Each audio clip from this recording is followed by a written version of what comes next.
All right.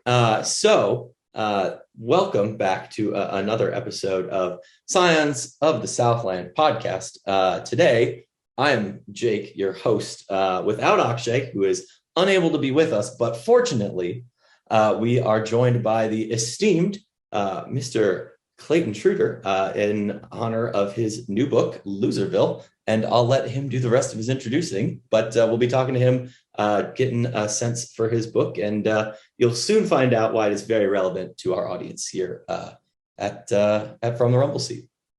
Well, thanks for having me, Jake. Esteemed is a really strong word. My name is Clayton Trutor. I am a professor at Norwich University in Vermont. I'm a historian. I have a book that just came out. I almost said upcoming. I got so used to saying that. I have a book that's out called Loserville, How Professional Sports Remade Atlanta and How Atlanta Remade Professional Sports. It's by the University of Nebraska Press and is available at most of your go-to online book retailers. But if you buy it from the University of Nebraska Press's website, I gather it will get to you much more quickly than some of the bureaucracy happening with some of the other online vendors. Clayton, gonna be honest. I did try my hardest to get that book and read it on my recent vacation before we actually did this interview. I'm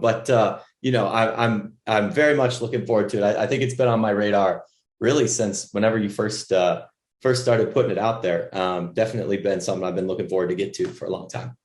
Well, the minute I got a cover, I started bugging everybody I'd ever interacted with in my life about 10 times a day. So I apologize for that. No, it's all good. Definitely great to see it. It obviously, as you say, it's how professional sports remade Atlanta and Atlanta remade professional sports. I think the obvious question is, why'd you start writing that book? There's so many of, especially in the sports history marketplace, that's been really kind of going under I would say a recent golden age. But why? What drew you to that in particular? Well, I agree it's the golden age. I mean, every year there's about 35 books I want to read. I think I get to about 5 of them, and mostly just spend all winter feeling bad for what I didn't get to. In terms of this topic, about 10 years ago, I was in graduate school, and I am a historian of American cities, and I wanted a topic related to that in some respect, partially about the culture, partially about the politics, partially about the business aspect of it. Yeah. What I wanted to write about specifically was the history of pro sports franchise relocations on American cities. And initially, I brought to my advisor the idea of writing about it in a continental sense. What impact does it have on American cities, on Canadian cities, and their interactions with one another? And my advisor very reasonably said that will take you 50 years. Pick a particular city that is emblematic of the shifts you want to talk about. There's no city that shows this more than Atlanta. Atlanta essentially invents the models that cities use in their effort to become major league. Atlanta has no teams in 1965. By 1972, they have teams in the 4 major professional sports leagues, and they have 2 gleaming new buildings with Atlanta Fulton County Stadium and the Omni Coliseum. So that's how it came about. Atlanta was the perfect example of this. From the time I started my dissertation, defended it, and this book actually came out, and I spent the past year harassing everyone in the world on Twitter and Facebook. It will be 10 years, so I guess I saved 40 years in the process. Fair enough. As somebody who's been middling through the weeds on a tech history book longer than I care to admit at this point, I was like, oh, it'll be done within 2 years. That's funny. I think it's been 2 years since it's been a regular column. But I have to ask, you mentioned going from no teams to 4 teams. We touched on the history book, things like that. I guess, did you come into this, I guess, as like kind of tying it to a sports fandom, or was it more of, I'm a history guy and you just kind of fell into love, or was it kind of more of a marriage of the two? Well, from the time I was about 5 years old, nothing mattered to me, I guess, other than my mother on the planet more than sports. So sports has been a major part of my life. Over my, I guess it would be left shoulder, is a poster I received from Dean Smith when I was 10 years old. I wrote him a letter saying I didn't think the 4 corners offense was really a way to run things. And he sent me a kind note back thanking me for my advice. And he sent me an autographed poster of the team. So I guess he was nice enough about it. I sent a similar one to Bobby Cremins at Georgia Tech roughly at the same time period. I guess I wrote every coach in the ACC telling them how they're doing their job wrong. Cremins was nice enough to send me an autographed picture too. So I've had a lot of opinions about sports since I was a very young lad.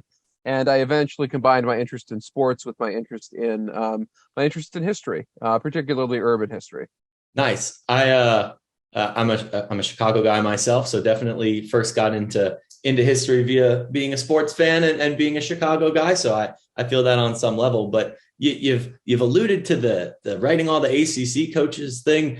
I know based on our past interactions online and our previous conversation that you're a BC guy. So do you come at it from an ACC sense, or just kind of jack of all trades in it? I think a jack of all trades. I mean, I ended up having anything to do with BC simply because they were nice enough to accept me into graduate school and give me some financing for a few years. So when I was there, I embraced BC football and basketball and hockey because it was, like 6 blocks from where I lived. So I followed all those teams. Some of them were doing well, others, including the basketball team, which we talked about beforehand, not so great in that time period. But it enabled me to go see all these ACC teams close. So that was a great experience. Delightful. So I do want to kind of bring it back to the Atlanta thing, being the topic of the book, a place near and dear to our listeners here. You kind of got us to why you got to Atlanta, I guess, in lack of a better sense. So I guess I kind of want to bridge off of that. What were those changes that you were seeing? And what drew them to you? And can you kind of tee our listeners up for, I guess, what's that hook there, that 1965, if you will? Sure. Atlanta initially is a city that has no pro sports franchises. They have a mayor who they elect back in the fall of 61 named Ivan Allen. Ivan Allen, a Tech alum, head of the Atlanta Chamber of Commerce, one of the most prominent businessmen in the region, runs for mayor on a platform called Forward Atlanta. It has 6 planks about various ways to improve Atlanta and improve its national profile. One of them in particular is called Major League City. He had the idea that if Atlanta wanted to be a significant national city, it needed the amenities that major cities had. And pro sports teams, in many ways, were foremost among those things he was considering. So he pushed for public financing of stadiums as a way to lure the big leagues to town. He also helps to organize this very corporatized campaign to lure the big leagues, roll out the red carpet, wine and dine them, have all the political and corporate leaders get behind the boosting effort to bring the big leagues to the city. There had certainly been franchise relocations before. There had been cities that had worked to cause particular franchises, such as the Dodgers or the Giants, to relocate to a new city. But there'd never been a city that had no pro sports whatsoever that made this concerted public effort to bring all of the big leagues basically simultaneously to town. Atlanta has such a coordinated effort to do this and proves very successful very quickly once the word gets out that they're trying to lure pro sports in the same way they would a factory or a branch plant of a large corporation. They take the model they used to become an economic hub to become a pro sports hub. Yeah. Okay. That makes sense. It jives with, I actually, in lieu of getting Loserville, did just finish up a book that's about 25 years old called Imagineering Atlanta. That kind Wonderful book. Wonderful book. Had a big influence on me. Yeah, definitely touches pretty hard on what Ivan Allen was doing and thinking, and obviously in our day and age, it's somewhat incomprehensible to picture an Atlanta, without the Braves or the Falcons, the Hawks. Atlanta United, even in the last 5 or so years, has made a pretty deep mark on the city. But I guess before I get into a couple more of my tech specific questions, but I don't want you to have to spoil the rest of the sports part of the book or anything like that. But did any of it, obviously we see the sports, did anything else of that work that he was trying to do? I mean, obviously Atlanta's a big city, but was moving Atlanta forward something that he was able to do? He was incredibly successful at it. Yeah, I mean, his predecessor had been William Hartsfield. His name is on the airport. Yeah. He's the guy associated with the phrase "the city too busy to hate." In many ways, Allen is building a coalition on top of the coalition that Hartsfield had. I mean, Atlanta is the most progressive city in the South, and that plays no small role in why it became the major economic center of the region. Northern cities were not embarrassed to invest their relatives to, say, Birmingham or Charlotte or New Orleans or Memphis based on what's going on in the city. Yeah. Once some of the voting laws change in Georgia in the 1940s, you have a political coalition which combines almost the entirety of the newly expanded black electorate with the white professional class, the white business class, become the core governing coalition in the city that supports Hartsfield, later supports Allen as mayor. So yeah. This this is the base for what he puts in place. In terms of Allen's different planks, building the downtown connector was a major aspect of it. He's focused on transportation. That certainly is out there. He's focused on public transportation. They eventually get MARTA in under his successor, Sam Massel. That has a bit of a mixed record. He is working on desegregating public institutions. That certainly succeeded. Atlanta and the other southern cities required federal intervention to make that happen. Atlanta did it on its own. I mean, it's unquestionably Atlanta was far on ahead of all of its other peer cities in the region in terms of that. In terms of the other planks on the platform, they were largely infrastructural kind of things, and they were very successful at this.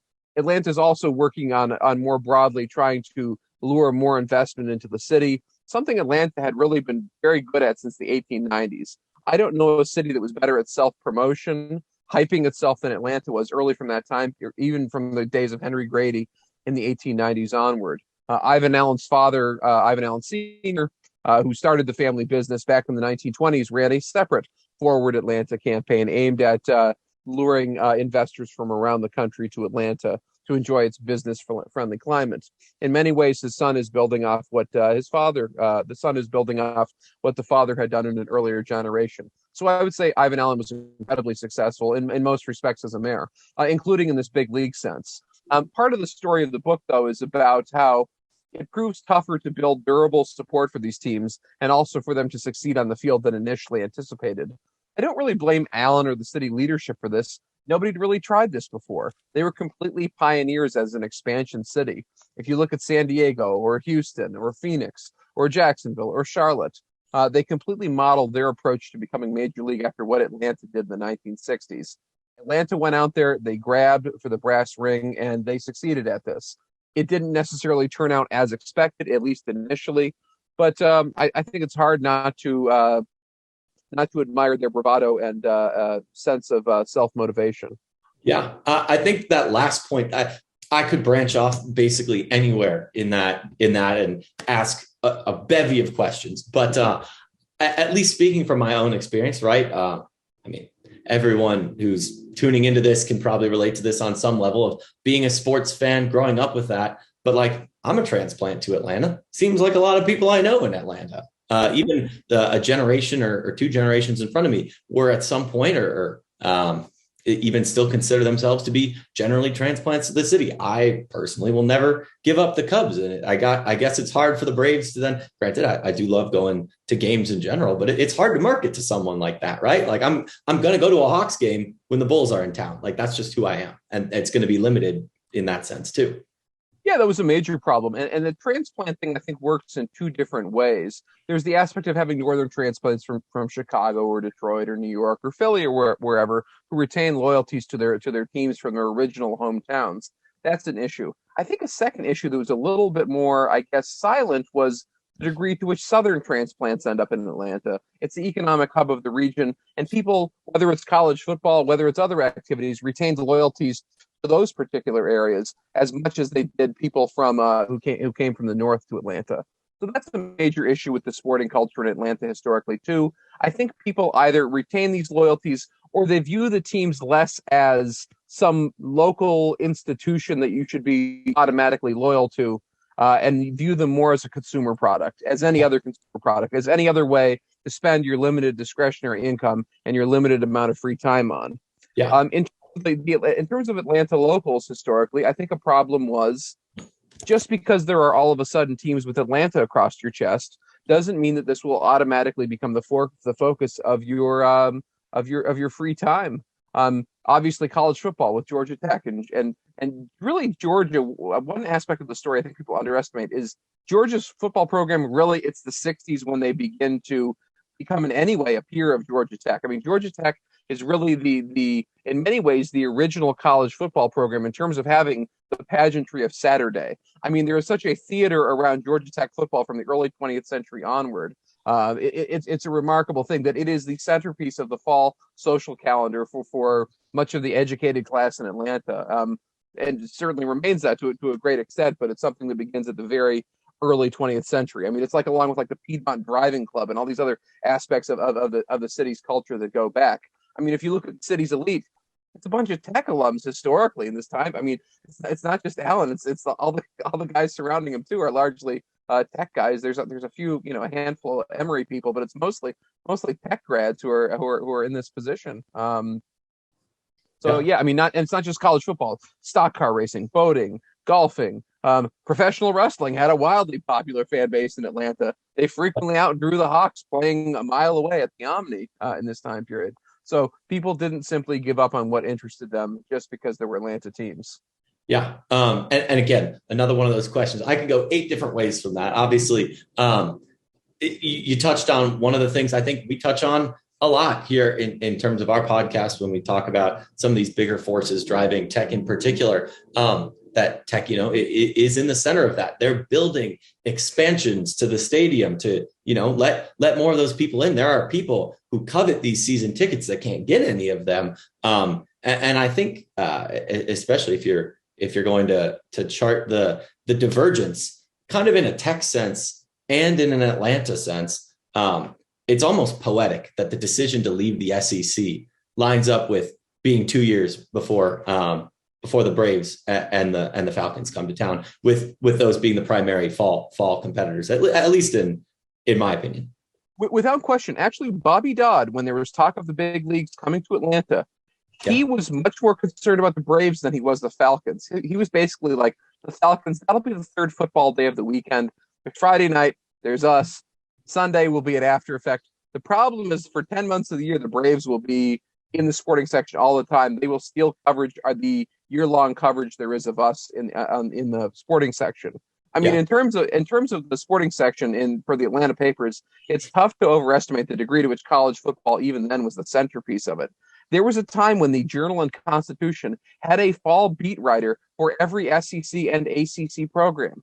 Think about this. There's a person whose full-time job was to cover Wake Forest football at the Atlanta Constitution in this time period. It's wild to think of.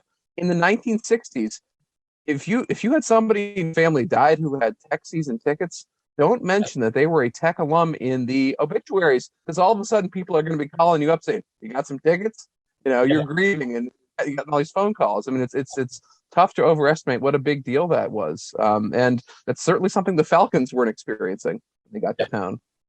Yeah, definitely aligns how you say. I go to a church that is very interestingly a Georgia Tech church, if that makes sense. It's a place where a lot of former assistant coaches would go back in the day, Bobby Dodd himself.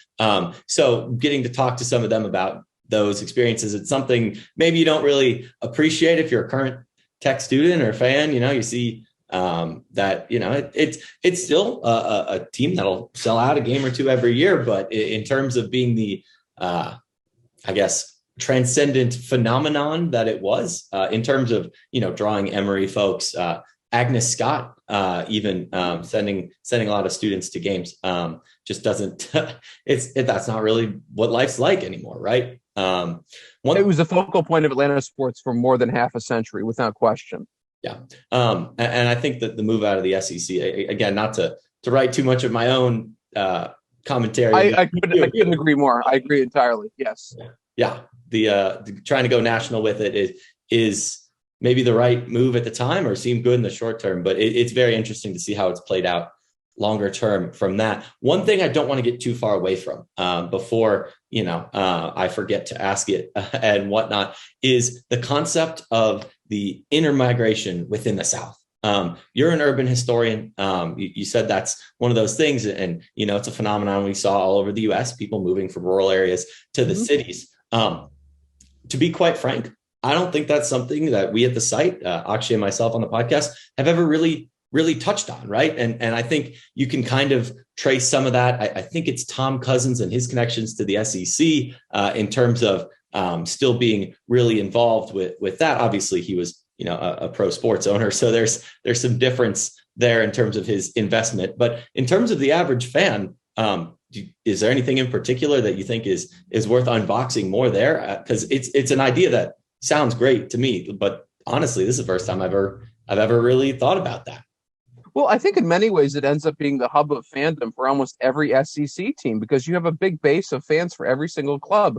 Because these are particularly in the South in the 60s and 70s, the percentage of people who were college graduates was relatively low to a lot of other parts of the country. If you're looking for a good paying job, you're probably going to end up in Atlanta before a lot of the other cities really develop in the same way. So there were tons of Tennessee fans and Mississippi fans and fans of any team you could think of in the SEC, and they had very strong bases in town.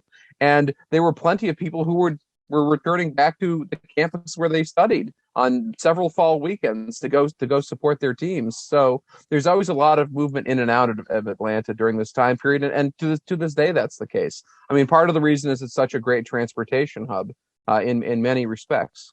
Yeah.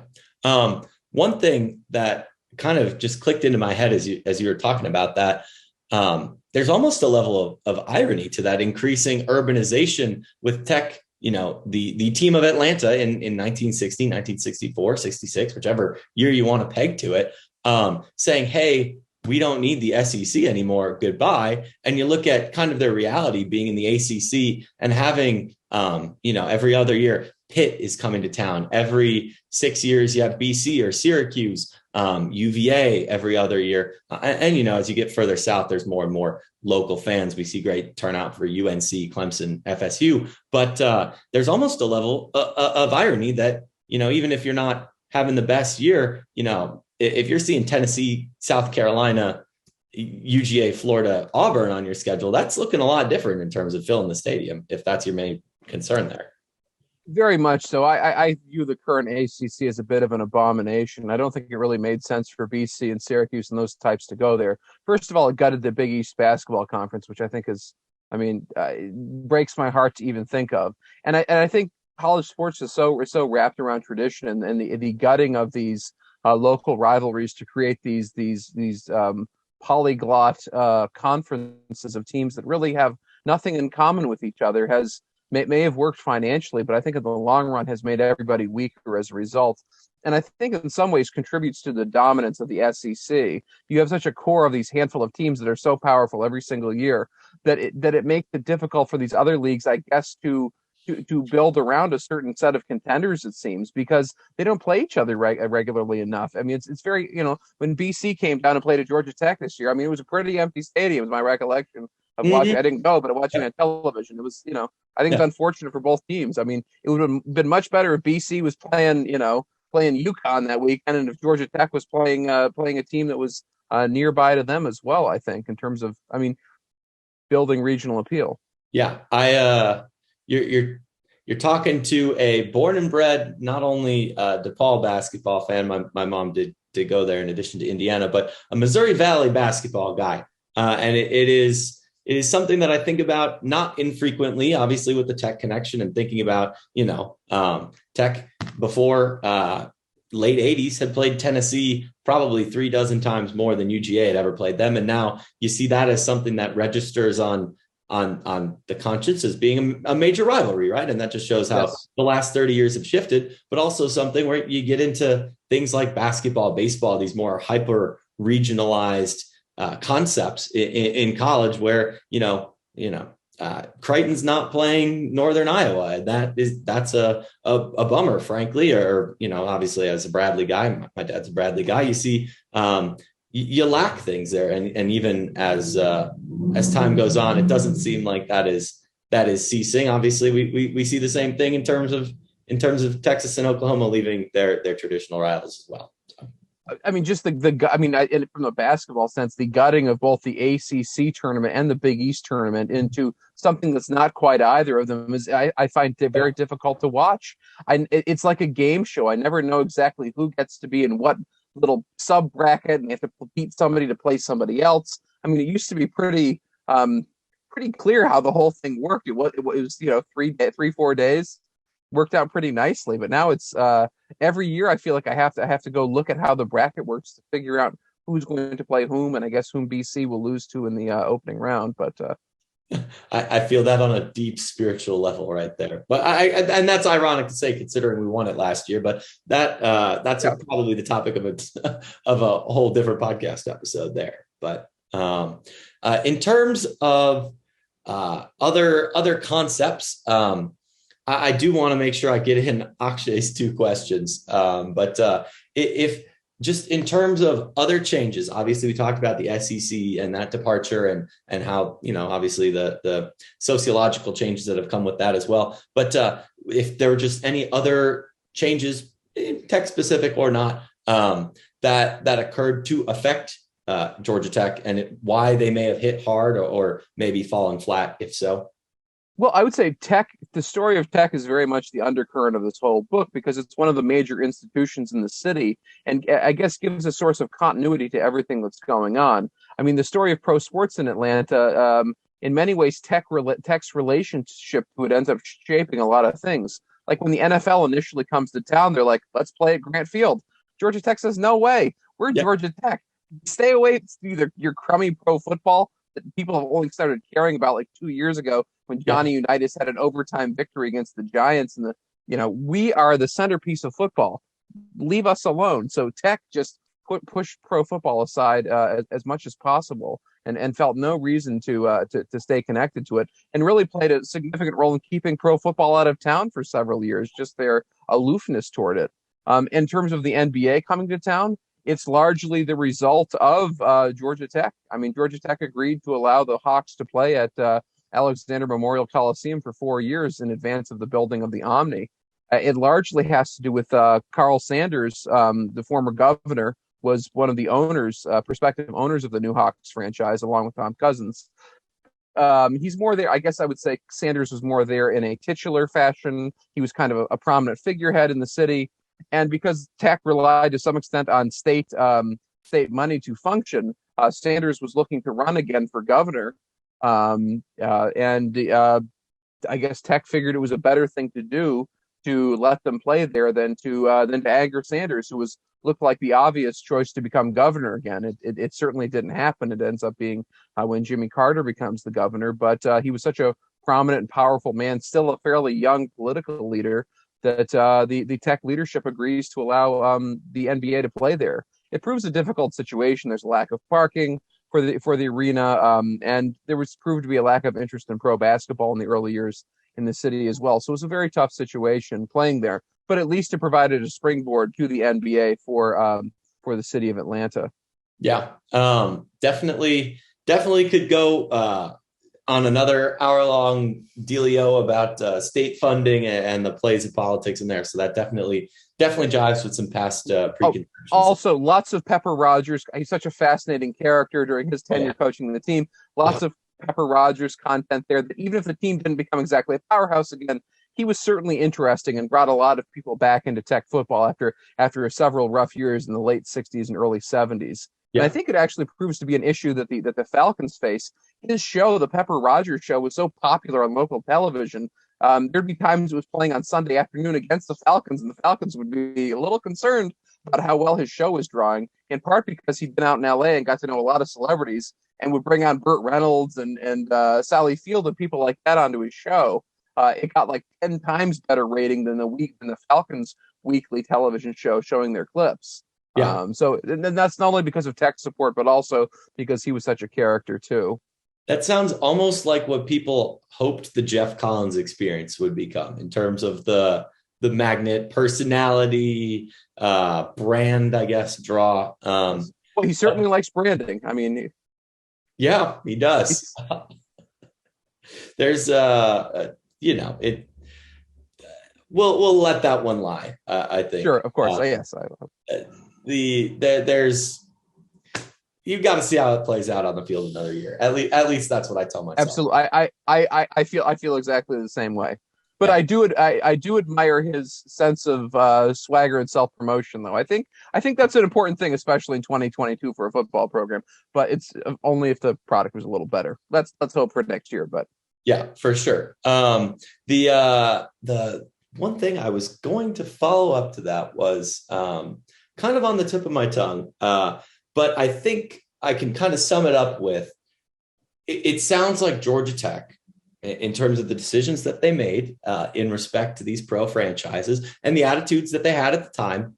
Not that it's a 1920s attitude, but just ever so much is a little bit outdated and a little bit short-sighted of, these split revenues that bowls were going to have, or the power of pro football, right? And kind of contrast, interestingly, kind of opening up the field here a little bit wider to kind of how Tulane interacted with the Saints. It comes to mind, and how Minnesota interacted with the Vikings. And it's also a little bit telling to kind of see how those two programs fared.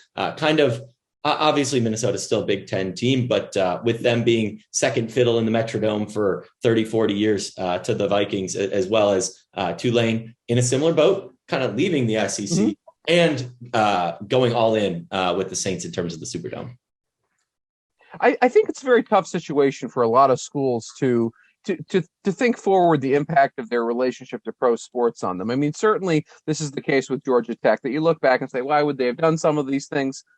They're on top of the heap. Why would you choose to alter that situation unless it's entirely necessary? So my inclination is to give Edwin Harrison and the leadership in that time period a bit of a pass on some of their relationships to it. I mean, I would say compared to, say, like Holy Cross in the late 70s, when they decide not to join the Big East, I think that was a much bigger deficit. It ended up going from being a really big time college basketball program to, kind of just a team in the Patriot League. So they're certainly not the only program to do this. I mean, and Georgia Tech, in spite of everything, still has mystique, I would say, in the top 10, 15 in the history of college football. I mean, they have such a unique program history. I mean, they're on a lot of schools with their coach's name on the biggest trophy in sports. I mean, it's tough to beat that.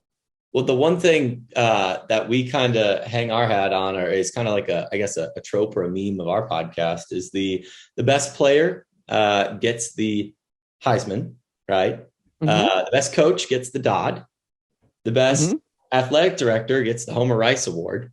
And the top assistant gets Frank Broyles. And all of those either have extremely indelible Tech legacies. Obviously, Heisman winning his championship here, 222-0. Those things are very well known. But the way Homer Rice shaped being an athletic director, and Broyles as well. I mean, obviously, the book's about pro sports shaping and reshaping Atlanta. But Tech definitely kind of had that. Seems like they shaped the pro sports that were shaping Atlanta at the same time. Well, I mean, even just looking at broader legacy, there's no way a major bowl game is in Atlanta without Georgia Tech there. There's no way the Hall of Fame is in Georgia without Georgia Tech there. I mean, it is tough for people who are not associated with Tech. I think it's very tough to explain to them how significant and central they are to the telling of the story of college football. There's relatively few programs that are absolutely necessary to tell this story, and Tech is among them. Yeah. I'm a little bit biased, but I would tend to agree. I do have a couple odds and ends I wanted to ask, just to kind of flavor the rest of it. One, did you watch the John Boyce 7-parter on the history of the Falcons that came out recently? Loved it. Fantastic. Absolutely. I mean, enjoyed every piece of it. I mean, it's in a little bit, he's more focused on more recent times, but I learned a lot of things from it. And if people haven't gotten a chance to watch it, like everything he does, it's superb and very funny. Yeah. Yeah. I didn't know if I mean, obviously it folds well, but if you thought it lined up with the story you're trying to tell, it kind of is what got me more into the history of the Falcons and looking forward to your book. So definitely was interested in hearing your thoughts on that. If you had a favorite, like sports history book or author, or a couple recommendations that you might think go well with your book, or have people trying to tell similar stories, would love to hear those as well. Well, I'm very focused on the idea that this is the story of a city and its teams, and to try to tell the story of the city in full. A book that had a big influence on my approach to this is a guy named Jonathan Mahler wrote a book called The Bronx is Burning. It later became a mini series on ESPN, and it's very focused on telling the story of New York in the 70s while also telling the story of the Yankees during this time period. My book covers all the different teams and goes in depth about all of their and about all the history of the different franchises, as well as going into college sports and other regional passions. My book is also quite a bit longer. But that book had a profound influence on what I'm doing, and is certainly one of my favorite sports books. Love Jeff Pearlman's books. I mean, I think anyone looks at a list of the classics of pro sports books, if you're not familiar with them, go check them out. Michael McCambridge's The America's Game About the History of Pro Football is just a fantastic book. In terms of other Atlanta stuff, Dan Schlossberg has written some fine books about the Braves. there's no end to fantastic. John Eisenberg's The League is a great NFL history Yes. too. People want to check that out. Absolutely. I read that about a year ago and absolutely loved that one. Not to cut you off. I did. No, he was one of the great honors is having a blurb from him on the back of my book is a real pleasure. That's awesome. For those of our listeners who are not familiar, one name that I throw out as somebody being influential to myself is Tech's own John Smith. He and Randy Roberts write a bunch about local stuff, sports stuff on a bigger scale. That's somebody I've read. Sons of Westwood, my favorite books, had a big influence on me as well. He's a great writer and researcher, and sounds like he's a great professor too. If you're listening to this and you're still a tech student, my favorite professor that I had at Tech, well worth the 3 credits on that. One thing I did want to get in before we wrapped up was just if you had anything I didn't touch on, anything you'd want to tell tech folks or ask me or anything like that, floor is yours. I'd like to say, if anything else, this is not simply an Atlanta story. I see it as being a story about the history of pro sports in the late 20th century. I regard this as an origin story, and I think Atlanta is really ground zero for the making of the modern sports business. By creating this model for expansion cities to become major league, by having campaigns to encourage teams to come to town, and also publicly finance stadiums, it creates almost an arms race among cities for control of franchises. If you are in New York or Chicago or Cleveland or any existing pro sports town, suddenly you have to have public financing for your stadium too to compete with cities like Atlanta that have brought this new approach into it.